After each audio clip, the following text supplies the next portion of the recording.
It was the bubble to rival all bubbles. In March of 2000, the tech-heavy Nasdaq stock index hit its dot-com era peak.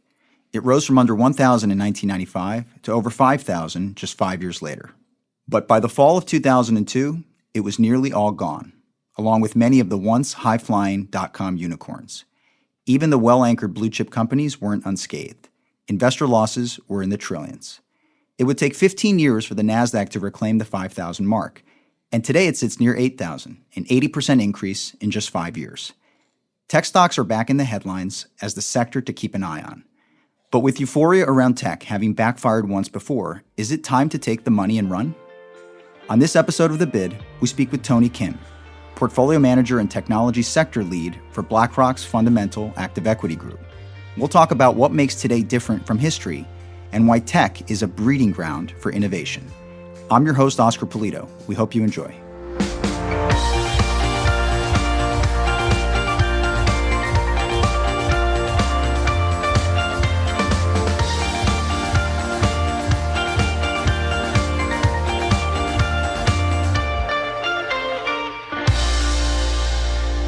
Tony, thanks so much for joining us today on The Bid. Thank you for having me. I love podcasts. Pleasure to be on. Well, we're happy to have you on. And Tony, I was reflecting back on my own investment experience. I think I bought my first mutual fund back in the late 90s, and it was a mutual fund that targeted companies that had high growth rates. And in retrospect, it probably owned a number of tech stocks because that's what was growing. The late 90s boom turned into the bust of the early 2000s. So for me personally, it's been really interesting to see tech back in the headlines here over the last couple of years. So how does the tech sector differ today versus what you and what I invested in 2 decades ago? I think tech has permeated all aspects of our society. And so when you look back at 2000, it all seems kind of primitive today. But when I really think of it, it's this notion of order of magnitude change. And so let's just compare back 20 years ago to today. 2000, there were 500 million internet users. There's now close to 5 billion. So that's 10x. The number of computing platforms, there was one really, the PC, a couple 100 million. Now there's PCs, there's smartphones, there's IoT, and there's cloud. So that's tens of billions of things and platforms, devices. So that's 100x at least. The number of wireless networks, you had 2G, now you have 5G. That's 3 generations of cellular. The transistor density, which is a measure of the density of the performance of the transistors in a silicon chip, tens of millions back then, now tens of billions. So that's like 1,000x. And the leading chip geometry of 130 nanometers is shrunk down to 7 nanometers. So that's 18x. So when you think of that, you put that in totality, it's this order of magnitude change in 20 years.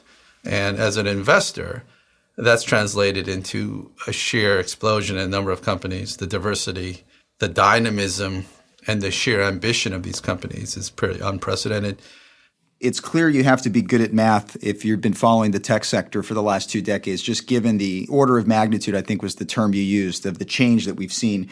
It feels like a lot of that change has been a result of the FANG stocks, which it's often used to refer to Facebook, Apple, Amazon, Netflix, and Google. They really get the bulk of the attention. But take us beyond FANG. There must be other companies that are part of this bigger tech movement. I think for the last 10 to 15 years, it's definitely been all about FANG, and they have personified the market capitalization of tech. I'd also add Microsoft, Alibaba, and Tencent. Maybe call it the Super 8. But like you said, tech is a lot more than these 8 companies. There are nearly 1,300 public tech companies globally that I'm looking at. And then there's hundreds of late-stage private companies that I'm also looking at. So you're talking well over 1,600 plus companies in tech beyond the Super 8. So the diversity of companies that are out there, the sheer number is a lot more prevalent than in the past, and the amount of funding that's come into this sector. If we also take a step back and look at tech by era, and if you look back in history, every decade generally has kind of been defined by a new era, right? In the 1990s, it started in mainframe, a lot of Japanese companies. In 2000, it was the PC and the fiber optic boom, telecom companies. And then 2010, it was the smartphone and internet companies. And today, it's about cloud And you also see the emergence of some of the large Chinese companies. And so this diversity of 15, 16, 1,700 tech companies out there, something is going to emerge. There's no doubt about that. So I think there is a diversity of companies, and history has shown there will be new leadership. And when you talk about new companies and new leaders, the word disruption comes to mind. It feels like that word is in our vocabulary these days, largely due to the tech sector. So what in your mind is the next big thing that we can expect from tech? And perhaps as an add-on to that, what do you see the impact of technology being on other sectors of the economy? It seems one of the defining era for the next 10 years is going to be AI and data. I think disruption is, to me, a lot of it is built on incremental layers from past, or foundations of tech. Of what you see as disruption today are really set on prior investments. So we go back to the 2000 era. I mean, that laid the foundation of the rails of the internet that built out the telecom and fiber network. And once you had that, along with that came continual development in silicon, and that led to the smartphone. And then you had these 3G, 4G networks, which built wireless networks on top of linking the fiber networks, with the parallel development in chip, computational power, which then led to new software, new architectures, which then led to the cloud. And then finally, if AI is defining the next decade, AI research has been around for 30 or 40 years, but it needed the fiber networks, it needs the cellular networks, it needs the computational power, and you need new software. All of these things coming together right now, seemingly in a big bang, you could call it. In terms of tech moving beyond, you brought up the notion of tech beyond other sectors. Two paths of evolution for looking at tech. One is kind of the core tech, and then the other is what I call applied tech. Within the core tech, it's silicon and software. And it's in this applied tech where you'll see a lot of these new industries. These are taking these core technologies and applying them to things like transportation, autonomous driving, or construction, kind of reimagining value chain, or real estate, reimagining the value chain using tech to kind of build new models for healthcare, farming, customer service, on and on. And so you see this expansion of what I call taking these core technologies and applying them to new industries.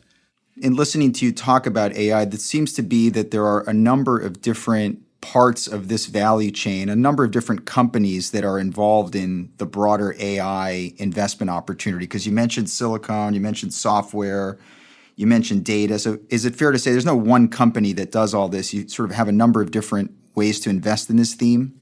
Yeah, that's correct. This is a concerted effort. All of the component parts need to be kind of in unison, right? You have dozens, hundreds of companies working on software, different parts of software. You've got new companies in silicon. This is the first time in 20 years, I'd say, in Silicon Valley that I've seen kind of this explosion of new silicon startups. I mean, there have been so few semiconductor companies that have gone public, but you're seeing a new creation, a new Cambrian explosion, if you will, of compute. And then you have all these companies that are using the AI.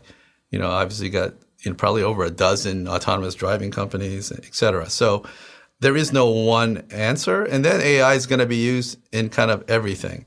Tony, let's switch gears. I want to ask you about cloud computing because I know that you feel that cloud computing will take over or could take over the traditional sort of on-premise infrastructure that companies use for technology. So what are the advantages to cloud computing? I think there's many different aspects as to what cloud computing is, but I think one of the core tenets of cloud is this notion of not having to do it yourself, right? There's this DIY nature of IT that has been the case for the last 30 years, at least, where companies all around the world have kind of built their own technology data center and their own stack, and then had armies of people building and running their own IT. And I think with the advent of cloud, one central advantage is that you can shift a lot of this do-it-yourself nature to kind of a rental nature where you can outsource a lot of this infrastructure to the cloud. This is a concept that's been around for a long time in other industries, i.e. the utility industry, but now it's come to tech. So that is one advantage. The other is once you have this kind of infrastructure in the cloud, the applications that run on top of this cloud infrastructure, the ease and speed in which the flexibility to make changes and get software up and running. This is kind of foundations to cloud. And it's really just opened up beyond just the application and the infrastructure, just kind of how software is written.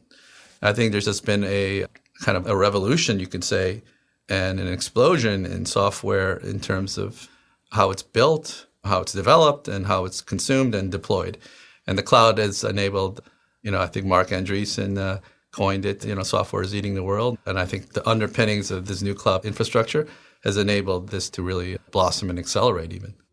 And as you mentioned this, the word that comes to mind is efficiency. It seems like cloud computing helps companies become more efficient. And as I also think about efficiency, I think about the 5G conversation. It feels like the physical infrastructure to support this technology really has a ways to go. So how close are we to the broad deployment of 5G? And is there a way now to invest in the opportunities that 5G is going to create? I think 5G deployment is imminent. We started with end of last year with Korea and Japan. And now this year it's US and China. And then later will be Europe. And then later after that will be emerging markets. We're very much in the very early stage of deployment. If you look around, I don't know too many people with a 5G smartphone. I like to deconstruct 5G. I often like to also work backwards. Like I often think, when will we have a 5G phone and do something with it? I think that really comes in earnest end of next year. I always think Apple will kind of define that. And I do think Apple will have a 5G smartphone by next fall. And if we work back in order, so if that's when real consumers really get access to 5G phones at scale, when can you start investing in this? And, actually it started last year. You got to first test the network. You got to test all the equipment that you're going to put into the network. Carriers don't want to be spending tens of billions of dollars on equipment that's not ready. So you got to test it. Then you got to have the fiber and the interconnect and the networks all built out. And then you put in these 5G base stations, and then you'll have phones. And then those phones will be running, and that'll lead to more network loading. And so then you'll need to build more towers and more data centers. And then eventually, you're going to have all of these new use cases for 5G, all of these new 5G IoT or self-driving car. So I kind of break it down that way. And then I say, well, how do we invest? We need to invest in, I think, what I call the first phase, the building of the infrastructure before we can have that. And then you can have the phones and then the applications come on top. Well, it's interesting when you said that you think Apple might have a 5G phone by the end of next year. I started to work backwards myself and think about how far in advance will people be lined up outside the Apple store to get their hands on a 5G phone. But you touched on the U.S. and China as being sort of next in getting the deployment of 5G. Isn't there a rivalry between the U.S. and China when it comes to 5G? Is there something there that we need to be aware of, or does this have an impact on tech stocks at all?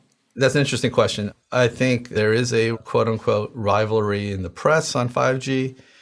Actually, it's more deep-rooted than just 5G. And 5G just happens to be kind of, the political football. The core root of the problem is this notion of IP ownership and IP protection. The U.S. wants China to observe international laws on IP rights and protection and stealing of IP. On the Chinese perspective, I think China covets independence. They don't want to be dependent on the U.S. And again, it goes back to silicon and software. Let's deconstruct this, what I call the IP hole that China has.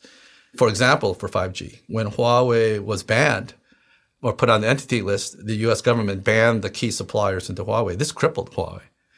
So what do you need to ship a 5G phone or a 5G base station for Huawei? Well, you need processors. That's Intel and ARM and AMD, and that's not Huawei. Then you need these things called FPGAs that are often in base stations. These are U.S. companies, Xilinx and Intel. And then you need radio frequency chips that go into these base stations for 2G, 3G, 4G, 5G, RF. Again, those are U.S. companies, Skyworks, Qorvo. These are not Chinese companies. You need AI acceleration. You need silicon for GPUs and AI accelerators. Again, most of these are U.S. companies. And then to make these chips, you need semiconductor capital equipment. And these are lithography, etch, deposition, process control. These are U.S. companies. These are Dutch companies, some Japanese companies, not Chinese companies. And then you need operating systems to ship around the world. You need Android or iOS. Again, these are dependent on the US. And then you need memory. And again, these are Japanese and US companies. And so when you tie it all up together, they have massive holes in IP in a lot of these areas. And when these suppliers are not able to ship to Huawei, this cripples them. And so the Chinese do not want to be put in this situation, so they're trying desperately to build their own capability. But the problem is it's not just money. China has money, they have will, they have ambition.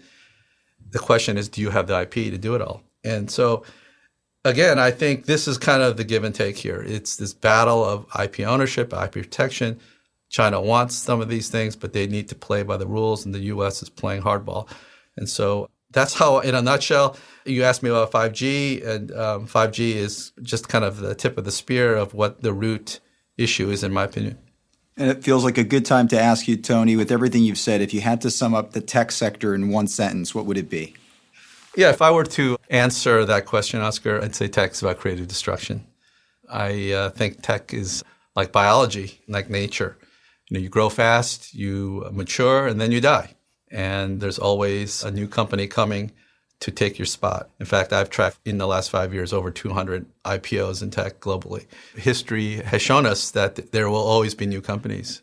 So I think it's my duty, I guess, to continue to find and seek those companies out. Okay, so constant evolution is key. Tony, I'm going to end with a rapid fire round where I'm going to ask you some more personal questions if you're ready. Sure. Go ahead. Okay, so you're a self-professed podcast nerd. Besides The Bid, what other podcasts are you listening to right now? Oh, you can take away the term podcast nerd. I am just a nerd, a geek, whatever you want to say. I was looking at my phone. I think I had 115 podcasts on there right now. I like history, so I'm listening to Revisionist History. Malcolm Gladwell, love that. Listening to this thing called Noble Blood. I love these two podcasts, Napoleon podcasts and The Life of Caesar. These are magnus opus, 50, 100 podcasts long. Specifics on those guys. I listen to some things in tech, A16Z, This Week in Startups, and then maybe a sports one. I listen to this Transfer Window on European football and the economics of it, I guess. So it really varies. I think you made it through 10% of your list. If you had to start a podcast, what would it be about? My own podcast. Wow. I don't want to recreate so many great history podcasts that are out there. I mean, I don't have a PhD in Roman architecture or whatever.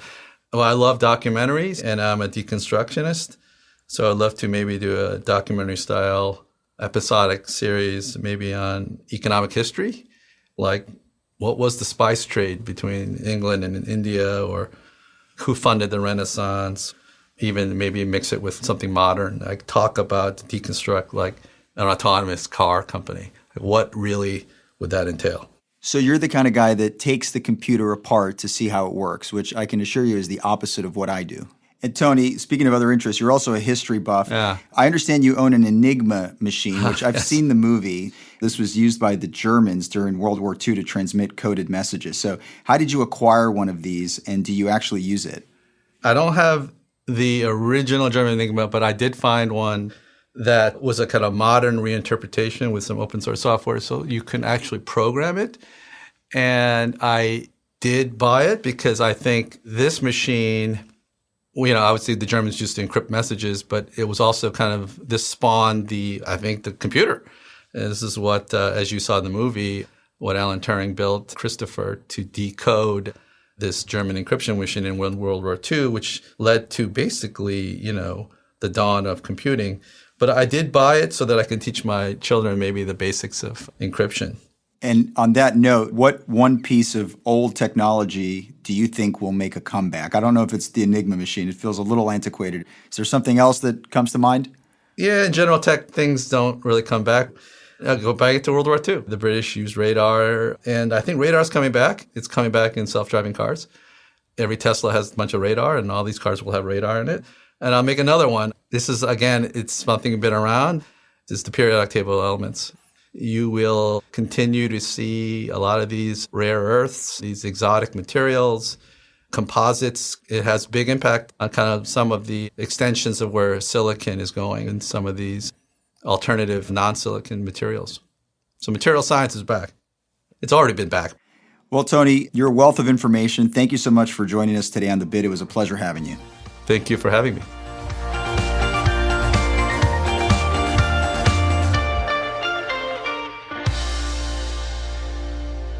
This material is for informational purposes and is prepared by BlackRock, is not intended to be relied upon as a forecast, research, or investment advice, and is not a recommendation, offer, or solicitation to buy or sell any securities or to adopt any investment strategy.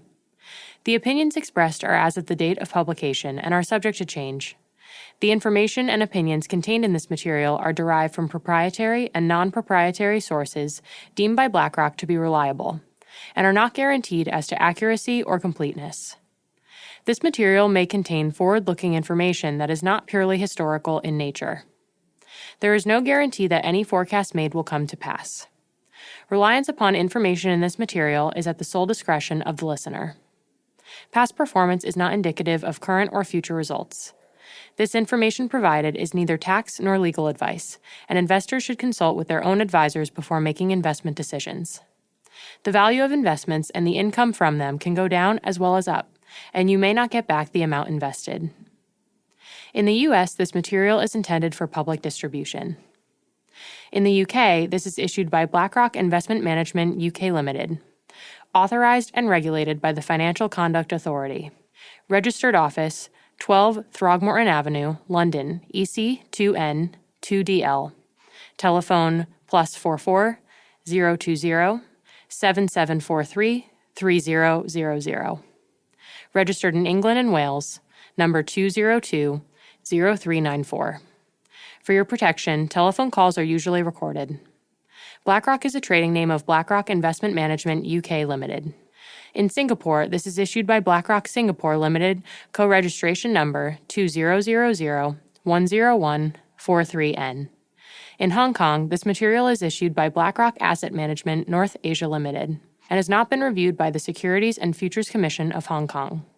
In Australia, issued by BlackRock Investment Management Australia Limited, ABN 13 006 165 975 AFSL 230 523 BIMAL.